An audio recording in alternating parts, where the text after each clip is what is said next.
When you have destiny relationships, these are people that will be with you for life through the thick and the thin. Listen, when you have destiny relationships, there is absolutely nothing that you can do to get rid of a destiny relationship. Yes, you go through rough times, but that person, they will always stick with you. And that is one of the ways that you tell if a relationship is a destiny relationship. Anyone that's so quick to just leave you, anyone that's so quick to abandon you, anyone that's just so quick to just go focus on it's all about them, let them go.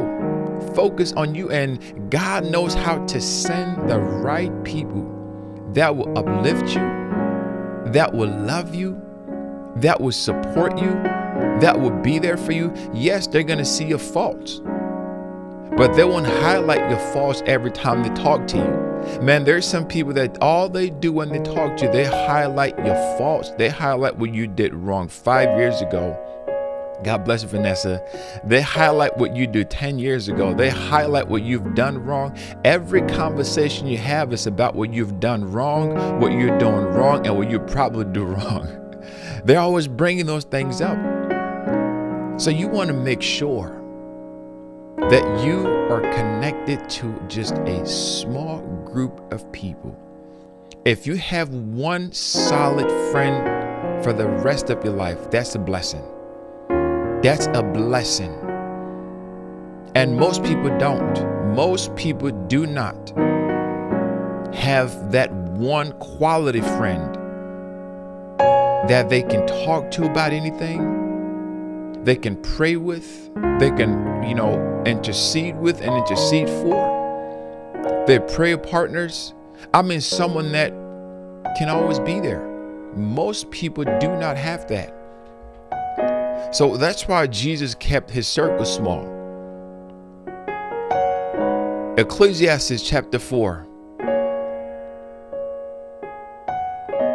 9 through 10. Two are better than one, because they have a good reward for their toil. For if they fall, one will lift up his fellow. But woe to him who is alone when he falls and has not another to lift him up. It's so good to have someone by your side. It's really great to have someone by your side. And I tell people this, don't try to be a lone ranger. That lone ranger mindset will get you in trouble. That lone ranger mindset won't get you anywhere. And listen, it's different when God isolates you compared to when you isolate yourself. Because when God isolates you, there is a reason for that. There is a purpose for that. Look at Moses. Moses was isolated in the desert for 40 years to prepare him for his assignment. And people don't realize the reason why Moses was successful as a leader of 3 million people. Listen, Moses led 3 million people for 40 years. No one has ever led that amount of people. And no one ever will. I mean, as a pastor, Moses was a pastor of 3+ million people in the desert for 40 long years.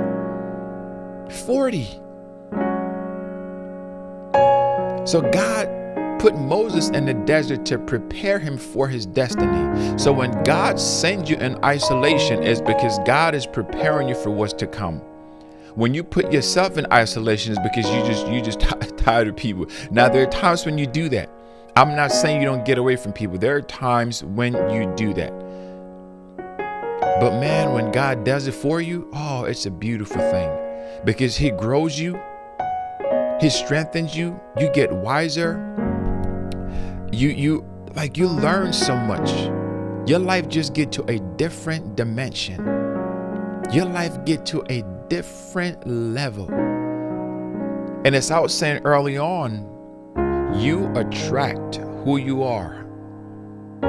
If you watch any business, any ministry, any organization, any family, and you watch the leader of that organization, the leader of that church, the leader of that home, those that are under that leadership carry the spirit of that leader. It's always like that. It's always like that. Those that are under that leadership will always carry the spirit of their leader. It is always like that. Because I've been part of companies. When you watch the employees, right, you can tell how the CEO of that company is by seeing how the employees act.